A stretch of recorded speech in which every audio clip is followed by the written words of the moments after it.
Caramel. Caramel.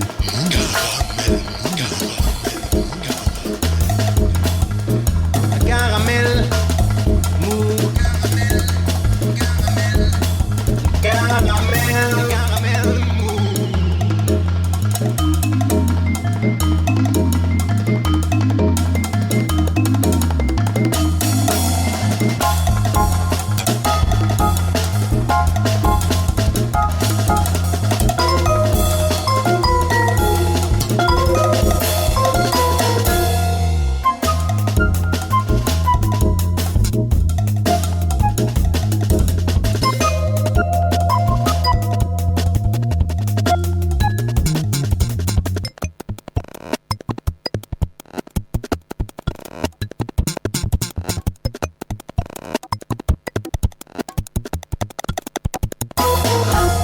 C'est pas pour me vanter, mais je crois que le temps se dérègle et je ne parle pas que de réchauffement climatique. Nous sommes mi-mars et c'est pourtant dans une phase d'hibernation que nous rentrons. L'activité économique, sociale et singulièrement artistique va méchamment se réduire dans les jours à venir. À midi, Édouard Philippe, le Premier ministre de Jupiter, a ainsi annoncé que désormais tout rassemblement de plus de 100 personnes était interdit. Et c'est tout un pan de l'économie artistique qui frissonne. À Toulouse, tous les grands rassemblements, j'ai passé l'après-midi à faire le tour de la plupart des salles toulousaines. Tous les grands rassemblements, concerts au Bikini, au Zénith, au Casino Barrière, sont annulés ou reportés. Les musicales franco-russes sont mal partis. Les concerts avec l'orchestre et les chœurs du Bolchoï des 10, 11 et 12 mars ont été annulés. La Carmélite de demain à la Halle aux Grains l'est également annulée. Et quant au spectacle de ce soir et de demain soir au Théâtre Garonne, toujours dans le cadre de ces musicales franco-russes, ces spectacles-là, eux, sont maintenus. Le Théâtre Sorano, de son côté, annule tous ses spectacles jusqu'aux vacances d'avril. Quant aux petites salles, Café Cons et bars, c'est selon la jauge. Ainsi, exit le concert de ce soir du Peuple de l'Herbe au Métronome. Par contre, l'impro, l'astronef, le taquin, la cave poésie, la cave à rock, l'usine à musique, l'itinéraire bis continue sous couvert de non-dépassement de la jauge de 100 personnes, tout compris, public, personnel et artistes. Vous avez intérêt à arriver un peu tôt dans ces salles de concert si vous voulez avoir un peu de place. De son côté, le Bijou maintient son concert de ce soir et se pose la question pour la suite. Le concert de dimanche au Théâtre du Pavé, le concert programmé par l'association Un Pavé dans le Jazz est annulé. Les concerts de ce soir et de demain soir du Festival de guitare d'Aucanville le sont également annulés. Par contre, le ciné-concert de dimanche est lui maintenu. La Cinémathèque de Toulouse va fermer. Le musée des abattoirs devrait le faire dans la semaine. La salle Nougaro de son côté met fin à sa programmation jusqu'à nouvel ordre. Du coup, c'est la situation des artistes et des intermittents du spectacle qui, au même titre que beaucoup d'autres salariés, et singulièrement les salariés précaires, qui va devenir intenable. À quelques jours de la mise en place d'une nouvelle grille d'indemnisation, les concernant, c'est une nouvelle tuile qui leur tombe sur la caboche.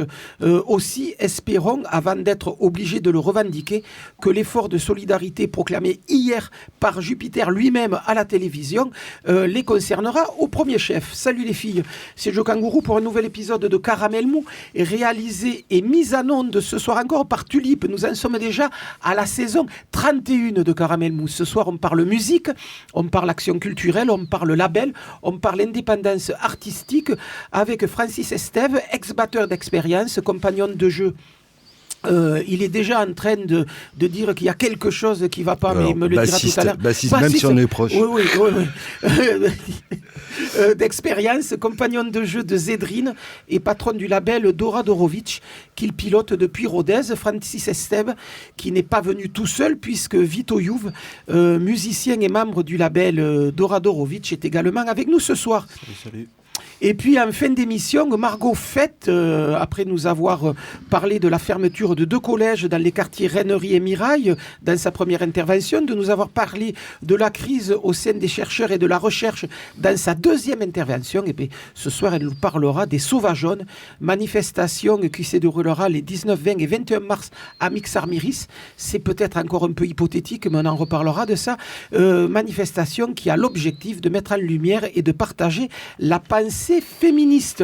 Mais on commence tout de suite, comme d'habitude, par la nouveauté de la semaine.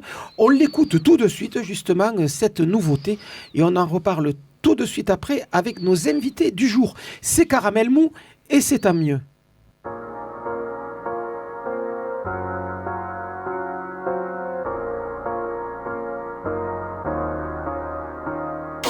Elle essuie une larme, laisse une épaule saillir. Son chemisier bleu pâle voudrait s'enfuir. Ses jambes pressent un peu, son allure vacillante. Quand elle traverse en feu la rue méchante. Le téléphone est chaud, dans sa poche trop étroite. Les derniers mots résonnent dans ses oreilles amères. Se cogne sans arrêt dans ses pavillons sourds. Elle la laisse aveuglée, titubant en travers. On n'a pas voulu ça, elle se répète encore. On voulait une histoire qui nous transporte ailleurs. On l'a même eu, je crois, mais c'est si loin hier. C'est déjà autrefois. Il nous reste l'hiver, il nous reste le froid. Le frisson n'est plus le même. Nos pas sur les parois d'une rue trop en pente. Une larme, une épaule, un chemisier bleu pâle. Un message impensable, une allure vacillante.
Qu'est-ce que c'est? Caramel Mou. Et ça, qu'est-ce que c'est? Cette voix dont l'accent triomphant perce à travers le grésillement de la radio. C'est Joe Congo ou pardon? Bonsoir Francis Estève. Salut. On vient d'écouter un album pour lequel vous avez fait beaucoup, enfin un petit EP, le dernier EP de Dom Spiro. C'est ça. Vous pouvez nous en dire deux, trois mots de ce Dom Spiro et de ce projet, et comment vous en êtes arrivé à collaborer avec Zedrine? Comment je suis arrivé à collaborer avec Zedrine? Déjà, je connaissais Enterré sous X, ayant eu ma carrière sur Toulouse avec expérience, bien que à la fin de l'expérience, j'avais dit plus jamais je collabore sur un projet slam. Je collabore sur un projet slam et avec des artistes français. Sauf que voilà, Ben est arrivé par là, Zedrine. J'ai écouté ses différents projets solo après Enterré sous X. Et j'étais en train de remonter un projet qui s'appelait We Are Disco Doom Revenge, qui était un projet vraiment plus personnel, plus hip-hop, où je lui dis écoute, j'aimerais bien t'inviter sur ce projet-là, en tant qu'artiste français. J'ai bien envie de réessayer, parce qu'il y avait pas mal en fait de feats américains, plutôt hip-hop, plutôt alt-hip-hop, s'agit que hip-hop. Vous nous direz la différence tout à l'heure. Ouais. Enfin, qu'est-ce que c'est cette petite précision sur le hip-hop? Et donc j'ai invité Zedrine, et puis au final d'un morceau, c'est devenu plusieurs morceaux, et puis c'est devenu un album, et c'est devenu plusieurs collaborations, hyper simplement. Déjà, Ben, c'est une personne avec qui il y a une résonance qui se passe hyper bien en tant qu'artiste. Donc Ben, c'est Zedrine. Hein. C'est ça. Ouais. Moi, j'aime bien l'appeler Ben. Donc Zedrine, oui, on a une résonance en tant qu'artiste qui s'est hyper bien passée. Et puis, on a vécu cette aventure hyper simplement, quoi. Hyper simplement. Bon, il est hyper actif comme moi, hyper prolifique. Donc, les choses se passaient simplement. Voilà. Donc, je vous ai demandé de venir nous rencontrer dans ce petit studio, Francis Esteve, pour nous parler d'un label qui s'appelle le Doradorovic. En quoi, justement, cette collaboration avec Zedrine est symptomatique ou pas de la ligne éditoriale de Doradorovic? En quoi Non, je pense que Doradorovic, c'est le bordel. Moi, je suis un mec bordélique. Et j'aime bien le bordel, j'aime bien le chaos, j'aime bien pas les choses figées, j'aime pas les lignes droites, j'aime bien tout ce qui part sur des bartasses, des chemins qui est chaotique. Et Dora est né un peu comme ça aussi, quoi. C'est un label à l'époque où j'ai attaqué vraiment avec expérience. J'avais plein de projets, je collaborais avec plein d'artistes et je me suis dit, j'en profitais, je vais monter un label comme ça, comme aller fumer une clope un matin et boire un café. Et de ce label, depuis 2000, il perdure. Je pense que c'est vraiment ma passion de la musique, quoi, tout simplement, et donner la possibilité d'avoir, effectivement, de pouvoir apporter une différence dans un paysage musical que je trouvais trop formaté ou trop mainstream. Et c'est pour ça que je parlais aussi d'indépendance en début d'émission vous concernant. Avant de continuer à parler de Doradorovic et des quelques artistes que vous produisez depuis une petite vingtaine d'années, on va simplement, pour les auditeurs les plus jeunes d'entre eux, il paraît qu'il y a des jeunes qui écoutent Caramel Mou, on va simplement rappeler ce pourquoi on vous connaît aussi à Toulouse. Vous le disiez, vous avez eu aussi une carrière à Toulouse et cette carrière, c'était ça. On écoute ce morceau tout de suite.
Sans être contradictoire, être lucide et s'inventer une histoire.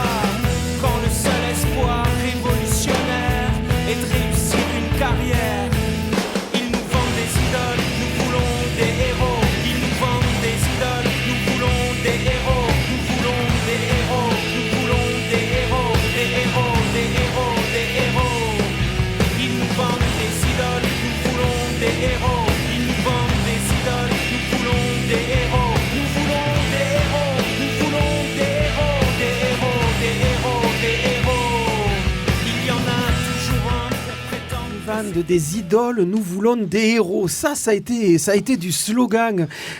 C'était Expérience, groupe de rock monté par vous, Francis Estève, et par Michel Clou, qui sortait de l'expérience Diabologum à ce moment-là. Avec toujours cette façon d'écrire de Michel Clou, très influencé par les situationnistes. Vous en gardez quoi de cette expérience d'expérience, justement? J'en garde ce que je suis aujourd'hui, quoi. Non, la rencontre avec Michel, voilà, c'est une personne qui est engagée comme je peux être, elle s'est fait aussi simplement aussi qu'avec Zedrine. Après, c'est comme des vieux couples, quoi. Les années passent. Après, c'était très personnel. Ma fin, en tout cas, sur Expérience, et je pense que c'est des choix qu'on a eu tous les deux, c'était peut-être d'avoir un propos qui était sincère, qui était profond, et peut-être d'être dans un environnement qui ne correspondait plus à notre propos. Et j'avais l'impression, effectivement... Et là, l'environnement, c'est le monde de la musique. Oui, et pas que, en fait. Je pense que c'était un amalgame, oui, du monde de la musique, de ce qu'on avait pu vivre. Enfin, il y avait quelque chose, en tout cas, qui chez moi résonnait, où je me disais, je montais sur scène, je me sentais... Plus légitime, peut-être pas honnête, sur ce qui se passait, sur la manière dont je vivais. Enfin, en tout cas, il fallait que je retrouve un sens à ce que je faisais. Et puis voilà, parce qu'il y a aussi une logique entrepreneuriale dans tout ça. Il y a des habitudes, quoi, comme des vieux couples, et qu'effectivement, il y avait plus cette flamme, ou en tout cas ces convictions. Même si, voilà, le propos y était. En tout cas, ce qu'on pouvait vivre, peut-être y était plus. En tout cas, pour moi. Voilà, c'est très personnel, c'est pour moi. Et donc, du coup, vous partez à Rodez et vous montez Dora Dorovic. Non, je retourne à Rodez. Vous retournez à Rodez. Ouais, je suis un pur Aveyronais. Enfin, je suis un pur Aveyronais bordélique aussi, quoi. J'allais dire, étant tarné moi-même, comme tous les Aveyronnais bordéliques. C'est ça, vous avez raison. Non, mais en plus, oui. Comme tous les Aveyronnais bordéliques. Enfin, moi, encore plus bordélique, parce que quand même, je suis issu de l'immigration. Mon père est arrivé en Aveyron pour fuir... sous Saint-Lazare, pour fuir le Portugal. Il est arrivé sur l'Aubrac en tant que paysan. Et, premièrement, il n'a pas appris le français, il a appris l'occitan, quoi. Donc déjà, je suis né un peu dans le bordel, quoi. Ouais, ça marque une sacrée volonté. Ouais. Et donc je me retrouvais fils d'immigrés, avec un père qui parle pas le français, mais qui parle l'occitan. Moi-même, je sais pas, peut-être en cours avec cette espèce de dichotomie. En fait, au final, qui je suis? Je suis un fils d'immigré. Entre ces trois cultures, pour le coup, portugaise, occitane et française. Ouais, et pas que, quoi. Et pas que. Je pense que je suis purement un enfant de la Méditerranée. En tout cas, moi, je vis comme ça aujourd'hui, parce que j'ai fait mon petit parcours depuis Expérience, tout ce bordel, tous ces trucs. Voilà. Et je suis Aveyronnais, je suis retourné en Aveyron. Effectivement, voilà. Comme un bon néo-rural qui revient et qui achète une maison, qui la retape de ses mains, qui a envie de vivre un peu en paix. Voilà. Et une fois que le toit est fait, qu'est-ce qu'on y met dedans? Et ça a été un label. Non, le label, il est né où là? Il est né à Toulouse, le label. Alors, il est né dans le bordel toulousain, le label. L'histoire de Dora, c'est quoi? L'histoire de Dora, déjà, c'est mon histoire. Je venais plutôt du côté professionnel dans le social. Voilà, j'étais éducateur. Je rencontre Michel. Michel Clou. On me propose en même temps un poste de fonctionnaire et en même temps on propose de signer un contrat avec Lithium et d'être artiste. Voilà, je dois choisir entre les deux. Je balarde tout mon boulot professionnel et je pars avec Michel. Et puis de là, j'ai du temps. En fait, je travaille avec Michel, mais j'ai du temps. Et puis ce que je disais, voilà, j'arrivais quand même aussi. Je suis arrivé avec Michel aussi par la passion de la musique, parce qu'il savait que j'étais dans les fanzines, que j'avais déjà un micro-label en gestation et qu'on s'est rencontrés comme ça sur une esthétique de musique. Et puis de là, j'ai beaucoup de temps et je me dis, j'ai plein d'amis autour du monde, et j'ai envie moi aussi de monter mon label indépendant, sans savoir effectivement que ça allait durer très longtemps et que derrière le mot label, il y avait énormément de choses, quoi. Donc on était vraiment sur le mode DIY, quoi, do it yourself au début, et puis après il y a des choses qui nous sont arrivées. Voilà, il y a une signature sur une licence, voilà, avec Vagram, et puis les choses se sont emballées, tout simplement. Et le label, il se monte sur quelle ligne éditoriale, sur quel choix esthétique? Au début, Ouais. ce qu'on pouvait appeler la musique indépendante. Mhm. Ouais, clairement, la musique indépendante. Donc, quoi. qui était à tendance plutôt rock à cette À époque-là, l'époque, oui. et assez noise. Rock, noise, mais pas que. Il y avait des choses aussi électroniques. J'étais aussi en contact avec Active Suspension, qui était un label parisien très électro, mais très avant-gardiste, post-rock et électro. Voilà, moi, je touchais un peu à tous ces milieux. Et puis même, je commençais déjà à frotter aussi avec le hip-hop, avec des gens du Texas, qu'on retrouvera après dans Binary Audio Misfits. Et c'est vrai que petit à petit, la ligne et la couleur de votre label est allée vers le hip-hop. Ouais. Ben, peut-être que c'est effectivement quand je parlais de perte de sens dans ce que je vivais moi en tant que musicien, peut-être que j'ai retrouvé en fait sur une scène à cette époque-là hip-hop, alternative hip-hop, qui était aux États-Unis. En fait, c'est le alternative hip-hop ici. Peut-être qu'on n'en a pas trop conscience en France. Ouais. Aux États-Unis, c'est vraiment un mouvement qui vient du punk, en fait, qui vient du DIY, de Fugazi, Shellac, et qui est une émanation avec des gens qui venaient du rock et qui d'un coup se sont mis au hip-hop, qui sont devenus des très très bons MC et qui ont créé ce mouvement qui était très lié en fait au punk. Dans la manière de fonctionner, et qui n'était pas bling-bling comme le hip-hop américain mainstream qu'on pouvait voir, quoi. Et moi, ça m'a de suite passionné, en fait, cette espèce de moi, des gens qui étaient capables d'un coup d'avoir un flow de hip-hop de tueur, et qui en même temps prenaient une guitare acoustique, et d'un coup étaient capables de jouer du folk, mais en même temps pouvaient prendre une batterie, et d'un coup ça devenait un morceau de punk. J'étais fasciné, quoi. La connexion entre ce milieu alternatif américain et vous, à Toulouse, puis à Rodez, elle se fait comment? C'est des rencontres sur scène lors de festivals auxquels vous avez participé ou D'abord, c'est moi, en fait, en tant que passionné, qui vais sur le net, qui commence à rencontrer aussi ce petit mouvement qui était en France, en fait, qui venait du simili-crew. Personne ne connaît, en fait. Je pense qu'il faut vraiment être un passionné pour connaître le simili-crew.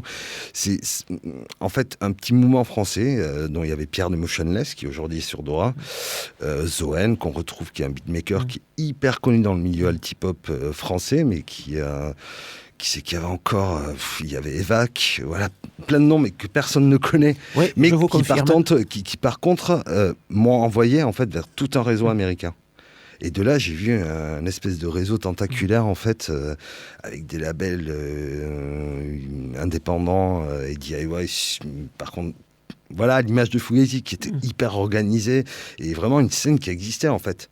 Et c'est de là où on a eu le projet après avec Expérience sur Binary Audio Misfits, ça vient de là en fait. D'accord. Ça vient de ces connexions qui petit à petit, moi j'avais déjà commencé à la base, Binary c'était un projet perso, je m'étais mis en contact avec des MC américains et qui, voilà, les gens d'expérience, et ça a été très bien, sont rentrés sur ce projet-là, mais j'étais déjà un pied dans ce réseau américain. Donc, une fois qu'on a basculé avec les artistes américains, ben, ça m'a encore plus ouvert le réseau. J'ai rencontré après plein d'autres gens, comme Dozwan, voilà, qui étaient sur Anticon, en fait. Et il y en a plein, il y a POS, il y a Astronautalis, c'est Chiramos, mais qui sont des gens, voilà, qui sont surprenants. C'est-à-dire qu'on ne peut pas les classifier, en fait. On ne peut pas dire c'est des artistes pleinement hip-hop, parce qu'ils sont capables de faire autant de rock que de folk et que d'électro, quoi. Et le projet de Dora Dorovic, c'était aussi de mettre en avant cette scène-là, de marquer leur côté singulier. Ouais. Alors même si on avait utilisé au début projet immatériel, voilà, on utilisait tout un blabla bobo, mais qui aujourd'hui peut-être a plus de sens parce que je pense que nos projets étaient très matériels, étaient très terre à terre. Mais en tout cas, c'était faire connaître cette scène. C'était en tout cas faire connaître, voilà, cette scène et ouvrir les horizons du possible, de l'écoute, mettre en avant. Voilà, moi je suis un enfant de labels, quoi, de l'indépendance, enfin, même si... Même si label, c'est devenu un vrai label. Un peu plus tard, on va écouter un autre morceau de Dora Dorovic. On écoutait Zedrine tout à l'heure. On va écouter quelqu'un qui s'appelle Sterling et vous nous en direz 2 mots juste après.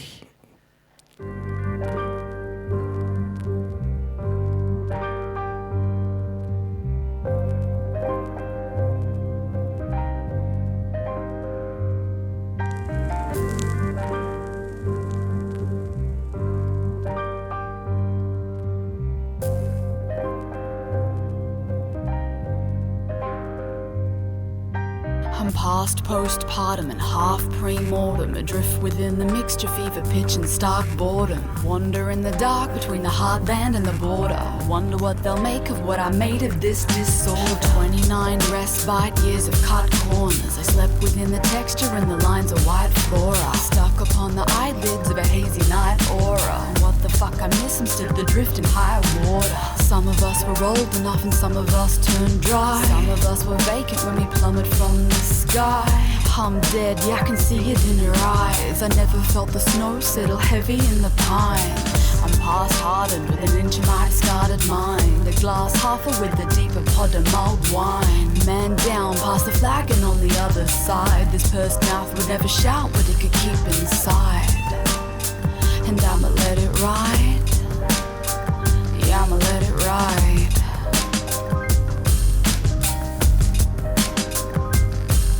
Yeah, I wanna fall down and hide. I'm not alive.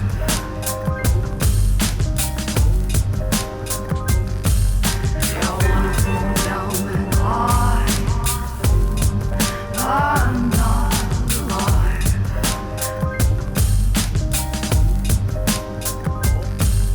I wanna fall down and hide. I'm not alive.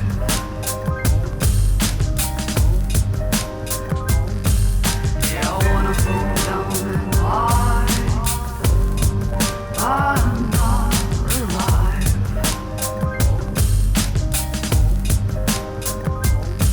And they were golden, the days, they were pristine. I drew my blood just to test how much they'd miss me. The world spins every ray, a drop of citrine. I clung to it, learned to cling since I was 15. I'm past heartless with an inch of mighty summer thighs. I bear naked every cell of what you loathe to like. High stakes leave me drowning at the waterline. Not sure the shell was ever adequate to leave behind. But I'ma let it ride. Yeah, I'ma let it ride.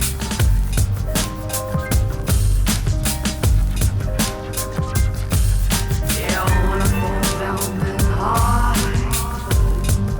I'm not alive.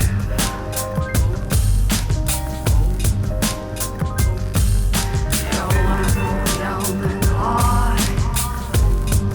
I'm not alive.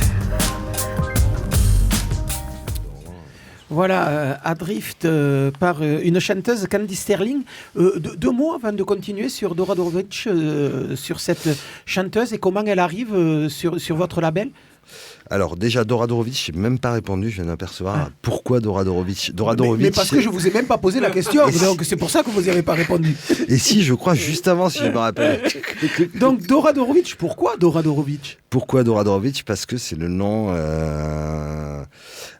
On était sur une soirée à Montréal. En fait, on partait rencontrer...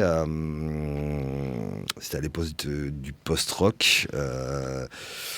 On était parti à la Casa del Popolo, rencontrer un artiste avec qui on devait collaborer. Et là, on rencontre une jeune fille russe qui s'appelait Dora, qui n'était pas exploratrice. Voilà, comme aujourd'hui, voilà, qui nous propose des apéros qui vont aller jusqu'à une espèce de nuit dans des espèces de blocs techno Et on se retrouve voilà, en faisant la fête toute la nuit au matin non loin du Saint-Laurent. On dit voilà, pour déconner, on dit ben ouais, on va monter un label. Parce que cette jeune fille disait oui, mais en fait, je connais bien les gens de la Casa del Populo, voilà, qui était vraiment le lieu central de la scène post-rock montréalaise. Et je vais monter un label. Et donc en déconnant, on dit bah ouais, avec tous mes vieux acolytes, on va monter un label. Et en fait, on rentre en France. Et on monte ce label qu'on nomme du nom de cette fille. Voilà. Dora Dorovic. C'est ça. Donc une fois qu'on a dit ça, la chanteuse qu'on vient d'écouter, Candy Sterling, deux, trois mots. Candy Sterling, c'est une rappeuse australienne qui est en couple avec Torts. Donc on a voulu, quand on a sorti cet album, c'était vraiment un album où on voulait aborder la parité homme-femme et surtout mettre en avant aussi le côté hip-hop féminin. Mais pas que sur un positionnement politique, voilà, c'est dire, on a proposé en fait au couple en leur disant voilà, on vous propose une face chacun et j'aimerais que vous me parliez de votre quotidien en tant qu'homme et femme au travers d'un couple et dans la société sur cette question de genre qui était très politique, mais votre vue intime en fait et personnelle. En tant qu'individu, si on vous sépare chacun sur une face. Et le projet est né de là. Caddy a gagné voilà, un concours qui s'appelle The Voice en Australie. Mais c'est une artiste qui vient vraiment de la scène alt-hip-hop et qui a une voix majestueuse. C'est en plus une superbe fille. Et scéniquement, qui est une tueuse. Et personne ne lui avait donné en fait l'opportunité de sortir quelque chose. Elle avait fait plein de featuring. Effectivement, elle était appelée pour des featuring, quoi. Puis au bout d'un moment, j'ai dit, ben non, fais chier, quoi. Enfin, t'es une artiste, donc tu vas nous proposer quelque chose de personnel et pas que des featuring féminins, quoi. Donc, dans le cadre, par exemple, de cet album, donc, qui est ce qu'on appelle un split album, c'est-à-dire une face pour un artiste, une face pour l'autre. On connaissait beaucoup de ça dans le 45 tours dans les années 80-90, dans le 45 tours vinyle. Vous dites que vous avez proposé à ces deux artistes qui sont par ailleurs dans la vie en couple de pouvoir développer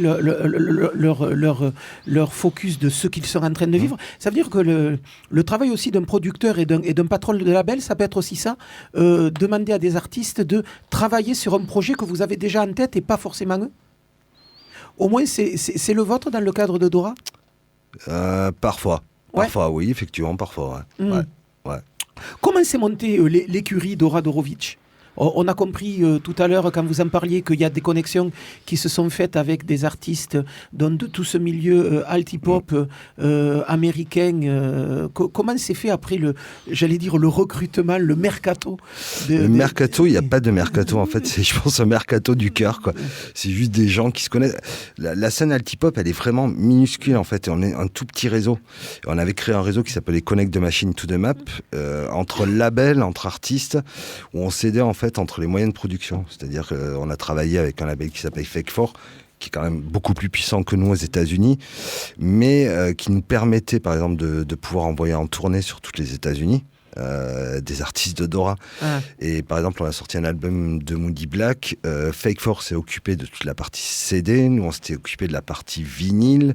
Il y avait Grandma au Japon qui s'était occupé du digital. Il y avait Jarring Effect aussi qui s'était occupé.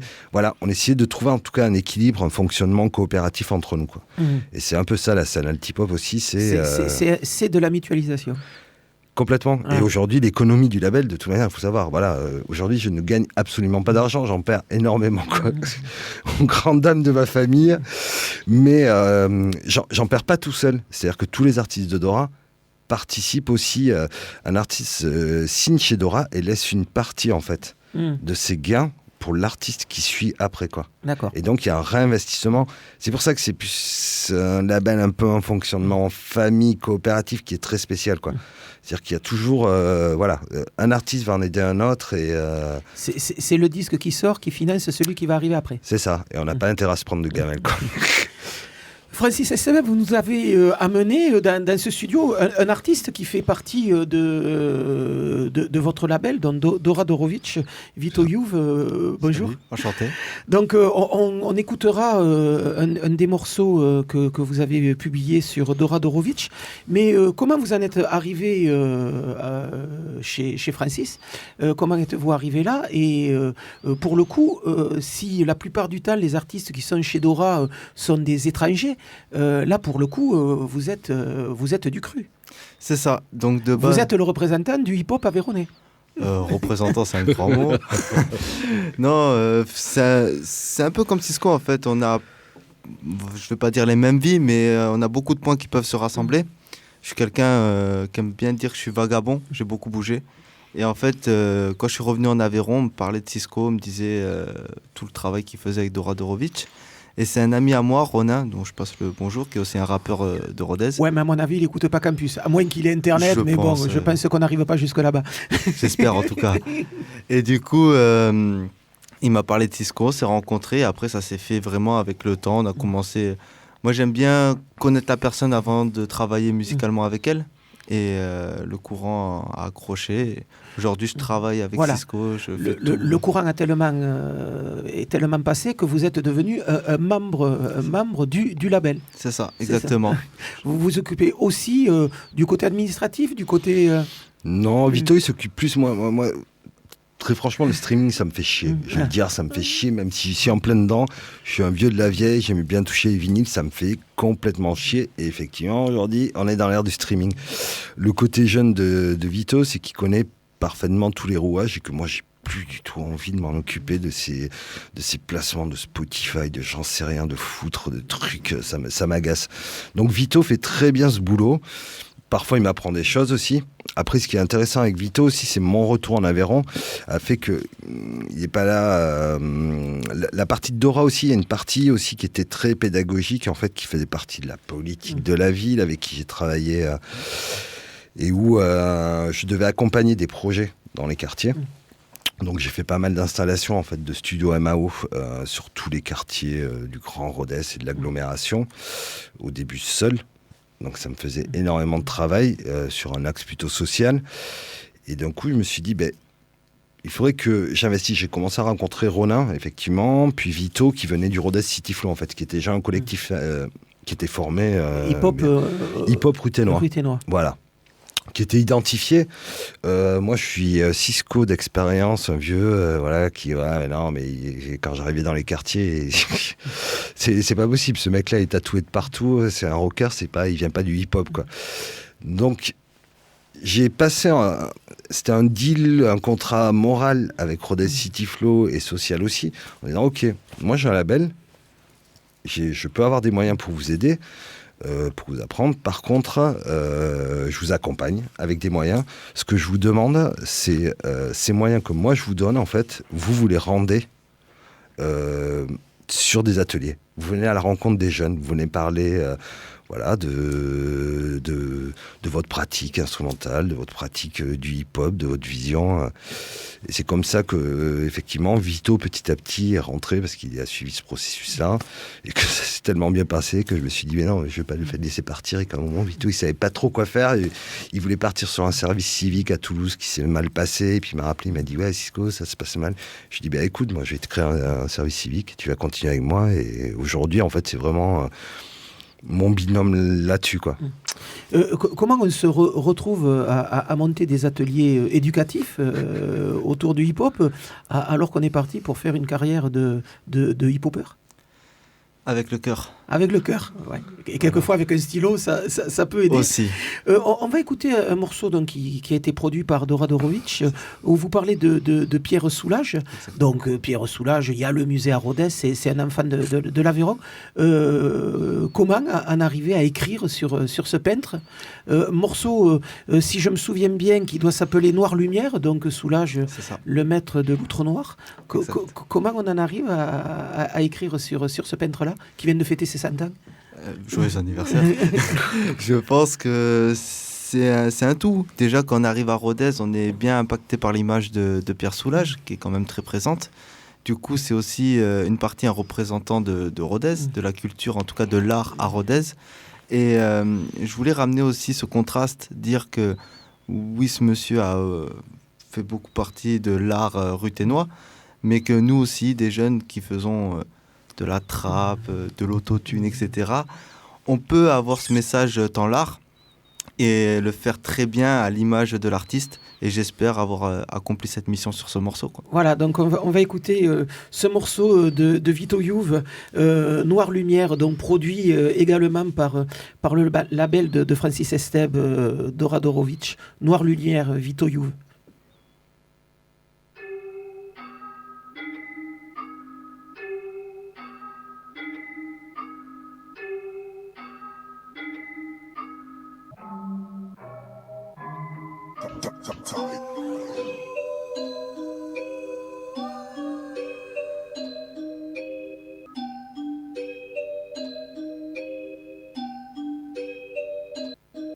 Et de noir comme sous plage. Et ne même pas ça me soulage. Et de noir comme sous plage. Et ne même pas ça me soulage. Je continue à œuvrer, je dois finir au sommet. Tous mes sens sont déguisés dans pyramide déguisée. Tard le soir, plus d'espoir, toutes mes idées sont noires. Persistance de la mémoire, mon horloge a du retard. Éloquence ou en avance, mais ils ne me comprennent pas. Dans la danse, rien que je me lance, puis j'esquive tous les regards. Lumière noire dans le sens, oui monsieur, je suis à passe. Finir comme le roi chez moi, en bref là le schéma. C'est de jamais lâcher, tout donner dans ton combat. La culture de chez toi, c'est à toi de la représenter. Peu importe les obstacles, peu importe les barrages. Marque en or mon histoire comme l'a fait monsieur Soulage. Wow. Dieu merci pas influencé par qui que ce soit. Mon objectif est déjà tracé sur la case. Tout le monde médit de moi, sauf les muets, ça va de soi. Et de noir comme Soulage. Et ne même pas ça me soulage. Et de noir comme Soulage. Et ne même pas ça me soulage. Et de noir comme Soulage. Et ne même pas ça me soulage. Et de noir comme Soulage. Et ne même pas ça me soulage. Francis Esteb, ce morceau correspond bien à l'évolution aussi actuelle de votre label, vraiment vers du hip-hop. Ouais, et puis passer le relais. Ce que j'aime bien, c'est passer le relais à Vito et lui dire, écoute, tu vois, moi aussi, je commence à vieillir, donc tu vas prendre les choses en main, et si tu te le sens, ben voilà, ouais, c'est un passage de relais, en fait. Est-ce que le parti pris que vous avez pris d'être vraiment indépendant, de ne pas vous rattacher à une maison d'édition, est-ce que c'est encore longtemps viable, ce parti pris d'indépendance assez total? Ah ben ouais, parce que à la base, je venais d'une licence qu'on a rompue, donc j'étais chez les majors et j'ai dit non, allez fuck, non, c'est terminé les majors, terminé tout ce bordel. Et non, aujourd'hui, je préfère, ouais, franchement. Mais que vous le préfériez peut-être, mais est-ce que c'est vraiment viable? Est-ce que passer l'énergie qu'on peut y mettre, c'est quelque chose qui peut durer très longtemps? Ben, ça dépend des jours. Il y a des jours, coup, j'en ai ras-le-bol. Et puis une semaine après, je sors 2 disques. Donc non, c'est la passion, effectivement que c'est la passion, quoi. Enfin, quand on est passionné, on trouve les moyens. On les trouve. Il y en a toujours des moyens quand on est passionné, quoi. Est-ce que Doradorovic, s'installant à Rodez, est un point d'appui pour développer la scène locale? Non, je pense que très franchement, les Aveyronnais en ont rien à foutre. Ouais. Très franchement, enfin, alors je vais changer. Je vais pas dire les Aveyronnais. Je pense que l'institutionnel aveyronnais n'en a rien à foutre, effectivement. Mais comme dans plein de villes, quoi. Je veux dire, on peut servir de la culture hip-hop, et là je parle de la culture hip-hop urbaine, comme façade. Après, effectivement, aller creuser à l'intérieur, non, il n'y a plus personne, quoi. Mais une fois passé l'institutionnel, est-ce que n'empêche que pour les musiciennes de la région, ça reste un point important sur lequel ils peuvent s'accrocher? Carrément. Ouais. Mais enfin, moi, je vois, et j'ai vécu effectivement à Toulouse, dans plein de grandes villes. J'arrive en Aveyron. Je m'aperçois qu'en fait, il y a autant de pratiques de la culture rap que dans des villes, et peut-être même plus, en fait. Et peut-être même plus. Et d'un coup, je m'aperçois, mais on est en milieu rural, et en fait, le rap impacte partout. Je veux dire, aujourd'hui, c'est quand même 70% des ventes de musique, quoi. Enfin, le rap, il faut pas l'oublier, quoi. C'est après dérivé, effectivement, large, mais il y a vraiment un virage, quoi, un changement. Je pense que voilà, il faut en tenir compte, c'est tout. Bon voilà, donc on a passé cette petite quarantaine de minutes à parler de Dora Dorovic, label installé à Rodez, même à Rodez ils ont internet, c'est vous dire si ces gens-là sont déjà modernes. Merci. Donc précipitez-vous sur un moteur de recherche, vous tapez Dora Dorovic et vous tomberez sur le site qui vous fera écouter des petits teasers de l'ensemble du catalogue de ce label, morceaux à acheter en ligne, à commander, avec des albums qui doivent arriver aussi à la maison. Passionnant label, avec autant un peu de français, beaucoup d'étrangers et des gens qu'on n'a pas l'habitude d'écouter sur les ondes hertziennes habituelles. Merci Francis Estèbe d'être venu, merci Vito Youve d'être passé aussi dans ce studio, et on va se quitter avec un dernier extrait d'un groupe maison, Swordplay, de 2 minutes. Swordplay, avocat qui vient de San Francisco et qui est aussi bordélique que moi, c'est-à-dire qu'il est capable de mettre son costard et d'aller défendre des affaires, en tout cas pour les gens opprimés aux États-Unis. Ça, c'est quand même assez important. Et en même temps, il est capable de remettre son sweat capuche et d'aller filmer des injustices. On les a vus, ces gens, vous voyez, aux États-Unis, qui filment les injustices policières et qui en plus se fait embarquer par les flics, qui se retrouvent lui-même en prison, quoi. Donc voilà, c'est des personnages, quoi. Un personnage assez atypique. C'est ça. Soviet Television, c'est le morceau qu'on écoute tout de suite.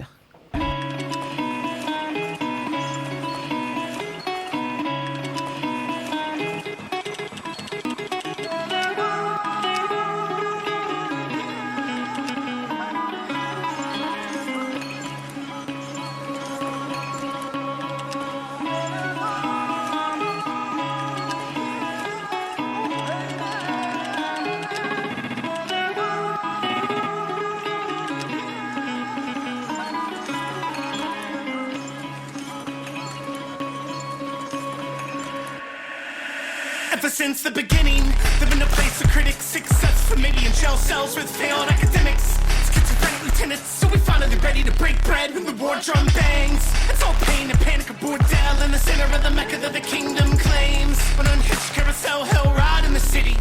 Ain't no type of quiet living in the modern age. Get a paycheck, get another every other Friday, recirculated and celebrated. Think I'm one to see and imitate it, cause the mind of the citizen manipulated, eyes fixated on a pixelated broadcast past the remote control. A Soviet television changed the channel.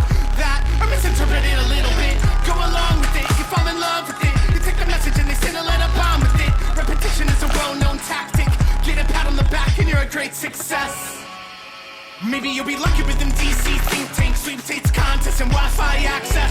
Would you bottle up the dream, distribute it to the masses? Prods wanna see the PDF attachments, foreclosed homes, World of Warcraft, red line zones, and a crack epidemic. Voter ID laws, HIV, food content in a ghetto with no one to represent it, but a criminal at border cop the crop. A Vicky and Kiev with the Gorbachev. Marxist starter kits sold at every corner shop. End up on some martyr shit and listen to the motor pop pop. Sirens caterwauling over top of searchlights on the prison wall crawling. Cops on dirt bikes are all out looking for comrades, so you better not call them. And to them you're an animal, a light dims. There's a cattle prod in the pen reminding you of your existence. Like claustrophobes in a crowded hallway, empty people passing by. I try not to think about it, maybe dream about it. Nightmare gets real when you read about it. It's just a measure what a stomach can take. Politics is a matter of taste. Take it in time with the dissidents. Unimpressed with the bulletproof vest strap chests of the militants. And the best of Samaritans. See the drug cartels in the hearts of Americans. So I'll take control of the narrative and in turn it $10 an hour, get take care of it. Most folks wouldn't know the quote from a Nickelodeon show, cloaked in irrelevance. Go settle in, clock out, go on and get a stomach full of medicine. Reminisce of sitting in the classroom, memorizing foreign propaganda. It's all gone in an instant. In a minute you'll be floating over top of when I smile for the cameras. My time dilated. In the end, we'll be sitting on a pin and waiting to be annihilated. I thank God at least that it's a very slow process set in place. And it's a slow process set in place. And it's a slow process set in place. A very slow process set in place. A very slow process set in place. And we've been setting the pace in this. Set in every position we're brought up in upon. And the commercial breaks. Meanwhile, my reading list just keeps on building.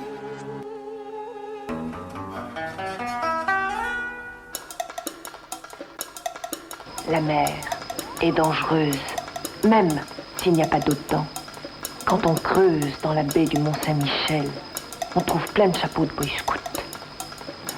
Où avez-vous appris à dire autant de conneries? Caramel.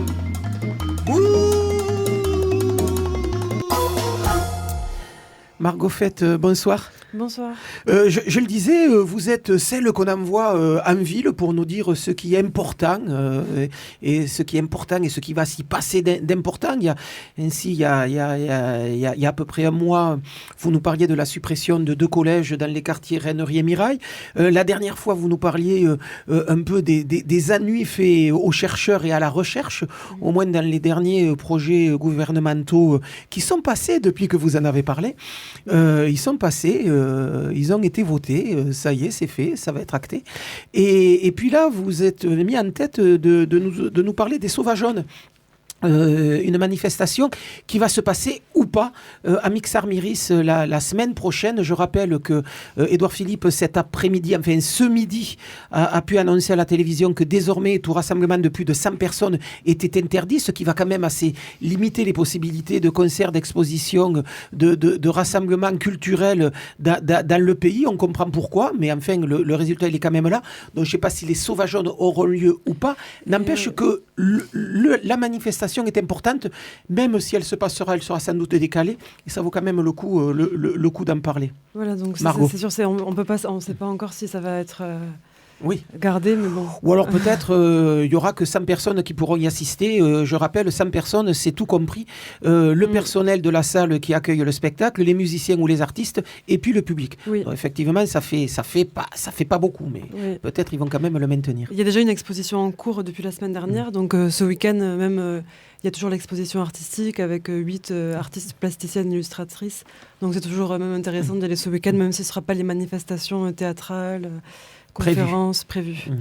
Alors parlez-nous quand même de ce festival, de cette action. Alors c'est un festival donc, qui se déroulera du 19 au 21 mars, donc au Mixart.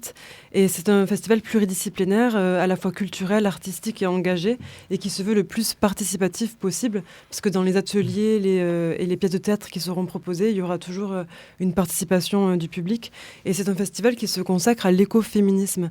Alors c'est vrai que c'est un terme dont on n'entend pas trop parler, qu'on ne connaît pas trop, et je me disais que c'était l'occasion un peu de revenir sur les origines et le sens de ce terme. Et c'est vrai que quand j'entends écoféminisme, je me dis, mais qu'est-ce que Et en fait, ça date des années 80, donc c'est quand même déjà un peu vieux. Et c'est un terme qui a d'abord été abordé par une féministe française, Françoise de Bonne, mais c'est plutôt les féministes anglo-saxonnes qui s'en sont emparées et qui vont faire le lien en fait entre la destruction de la planète et l'oppression des femmes. Donc c'est pour ça qu'on n'en a pas trop entendu parler en France, c'est parce que c'est plutôt un mouvement anglo-saxon et américain de base. Il a pris quand même plusieurs formes un peu partout dans le monde. Dans les années 70, par exemple, il s'est développé aux États-Unis avec la menace d'une guerre nucléaire. Et il a pris la forme, entre autres, d'un regroupement de femmes devant le Pentagone qui luttait contre cela. Il a été aussi important au Kenya avec The Green Belt Movement. C'était un mouvement de femmes en fait, qui plantaient les arbres au Kenya pour lutter contre la déforestation. En Inde, au Japon, en Espagne, en Équateur, en Australie. Donc un mouvement qui a quand même eu sa part importante partout dans le monde. Et pourquoi ce mouvement et les militantes de cet écoféminisme font un lien entre le climat et les femmes ? Et pour plusieurs raisons, parce qu'il y a plusieurs écoféminismes, en fait, même des femmes qui luttent pour la préservation de la planète et qui ne se revendiquent pas écoféministes. Et l'une des raisons les plus souvent relayées que j'ai pu voir et lire, c'est que les femmes sont les premières touchées par le changement climatique. Par exemple, l'ONU soulignait que quand une catastrophe naturelle frappe une région, le risque de décès est 14 fois plus élevé pour les femmes. Également, la sécheresse, les inondations, la désertification sont des menaces qui pèsent sur les activités agricoles, dont les femmes, et notamment les femmes indigènes, ont majoritairement la charge dans les pays du Sud. Donc on estime à 80% leur contribution aux charges agricoles et de nourriture. et ce seraient donc les premières touchées par le changement climatique. D'autant plus que pour certaines écoféministes, ce seraient les femmes qui auraient la charge de s'occuper des enfants et des personnes âgées lorsqu'ils subissent des maladies liées aux pesticides ou à la pollution, ou à la pollution par exemple. Voilà. Et pour certaines écoféministes aussi, le patriarcat et le capitalisme sont les deux revers d'une même médaille. C'est un peu ce qui, dans la fiche du festival, c'est un peu ce qui est prôné. Et parce que tout d'abord, on a vu avec le génocide des femmes dites sorcières au Moyen-Âge que avec ce phénomène, en fait, les personnes avaient voulu contrôler les savoirs, les corps d'une partie de la société, d'une minorité de genre, parce que qui étaient ces sorcières? En fait, c'était des femmes libres, indépendantes, qui avaient le contrôle de leur contraception grâce aux plantes, des femmes sages-femmes, soignantes. Donc il y avait une connaissance de la nature et de l'environnement qu'on a voulu un peu contrôler pour mieux les dominer et les éliminer. Et ensuite, avec l'arrivée, la naissance du capitalisme en Grande-Bretagne, avec les fameux corporations, il s'est accompagné en fait une vision de la science toute puissante, de la nature objectivée au profit du progrès technique. C'est par exemple Descartes dans le fameux discours de la méthode qui dit les hommes se rendre comme maîtres et possesseurs de la nature comme magasin où on peut s'alimenter pour le progrès technique. Il assimile les animaux aux automates. Et ces termes de maîtrise et d'objectivisation, en fait, ils ont été aussi utilisés pour parler des femmes, comme le philosophe Francis Bacon qui disait « La nature est une femme publique, nous devons la mater, la pénétrer ses secrets et l'enchaîner selon nos désirs. » On savait écrire, oui, à cette époque. Oui, voilà. Donc, c'est pas que elles qui font le lien, finalement, entre la nature et les femmes, et le climat et les femmes, mais aussi, c'est inscrit un peu dans l'histoire depuis longtemps. Et donc, pourquoi l'écoféminisme n'a pas trop pris en France? Vous disiez tout à l'heure que c'était d'abord un phénomène anglo-saxon, mais pourquoi il n'arrive que si tardivement? Oui, parce qu'en fait, les féministes françaises, elles pensaient que les écoféministes étaient un peu essentialistes, parce que c'est elles qui font le lien entre femmes et nature, entre femmes et toutes les préoccupations pour le climat, le prendre soin. Donc, en fait, elles font un lien entre la femme et toutes ces caractéristiques qu'on raccroche aux femmes, mais que les féministes, elles, avaient justement voulu défaire ce lien. En fait, pour elles, la nature n'est pas forcément féminine. Se dissocier. On se souvient du bouquin de Badinter dans les années 80, qui fustigeait un peu ce qu'on appelait l'instinct maternel, par exemple. Oui, voilà, c'est ça. Et donc, pour elles, en fait, l'écoféminisme, ça revenait à essentialiser la condition féminine. Elle se disait que c'était pas l'apanage des femmes, que le care, comme on l'appelle, le prendre soin. Et surtout, elles ont eu aussi du mal à apprendre à s'approprier des visions empreintes souvent de mots comme énergie, sensibilité. Elles qui étaient un peu matérialistes à cette époque-là. Mais pourtant, aujourd'hui, on voit que c'est un phénomène qui refait surface, mais sous d'autres formes. Par exemple, l'autogestion de structures, ça peut en fait s'apparenter à de l'écoféminisme. Le fait de se réapproprier les savoirs sur son corps, sur la couture, la permaculture sociale, ça peut faire partie en fait d'une réappropriation des savoirs. Voilà. Donc on assiste quand même à un certain regain des thèses écoféministes et en fait c'est intéressant parce qu'elle présente une analyse interconnectée des luttes de classe, de genre et de race comme le moyen de se battre contre le système capitaliste et patriarcal, donc un peu une convergence des luttes par ce phénomène. Donc au programme de ce festival, des conférences, des pièces de théâtre, des lectures collectives pour favoriser l'empowerment en fait, du public également, des expositions, des ateliers et une exposition qui est déjà en cours et que vous pouvez voir ce week-end. C'est 8 femmes, donc, dont une illustratrice, Camille Dobi, une autre artiste plasticienne, Anne-Laure Codina, avec un projet d'installation sur des plantes abortives. Une installation aussi intéressante directement inspirée des femmes kurdes au Rojava au nord de la Syrie.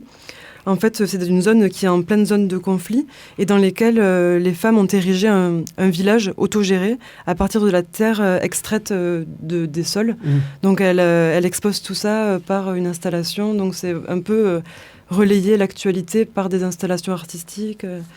Voilà, donc ça c'est toute l'exposition et tout le festival Les Sauvageonnes, dont Les Sauvageonnes qui a lieu 19, 20, 21 mars.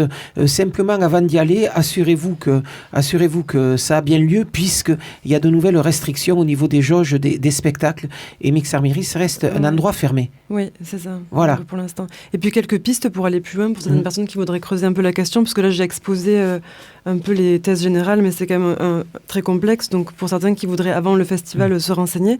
Il y a le livre de Mona Chollet, donc la journaliste au Monde diplomatique, sorcière. Le podcast, ceux qui sont plus dans l'écoute, un podcast à soi, de Arte Radio, Défendre nos territoires, qui parle de ces thématiques avec des interviews, donc très intéressant. Et l'interview de Émilie H sur Reporter, si vous voulez avoir un aperçu avant le festival. Écoutez, on va aller voir tout ça et puis en espérant que cette manifestation pourra avoir lieu au moins en partie la semaine prochaine donc à Mixer-Méris. Merci Margot. On va se quitter dans 2 secondes. Vous rappelez simplement que Bepper, par ces temps épidémiques, vous avez intérêt à vérifier que les concerts dont je vais vous parler dans 2 minutes ont bien lieu, donc téléphonez dans les salles. Ce soir, il y a bien du métal. J'ai vérifié cet après-midi à l'usine à musique avec Demande à la poussière, Aïr et Nature morte. Il y a bien du rock ce soir aux connexions avec Frustration.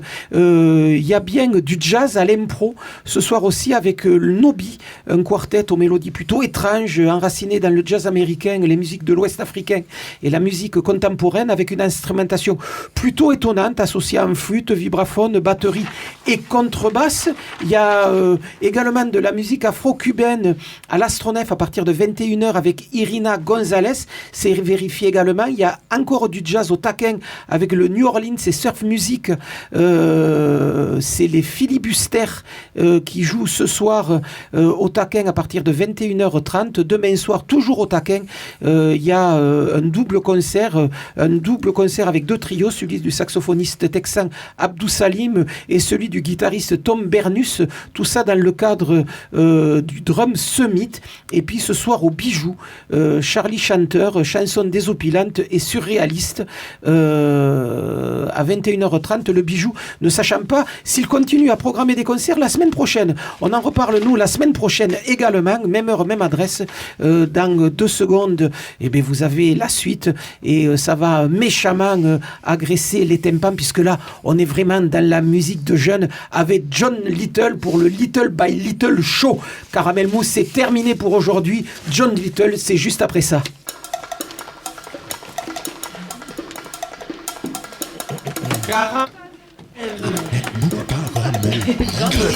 La musique de danse. Putain de Dieu. Caramel.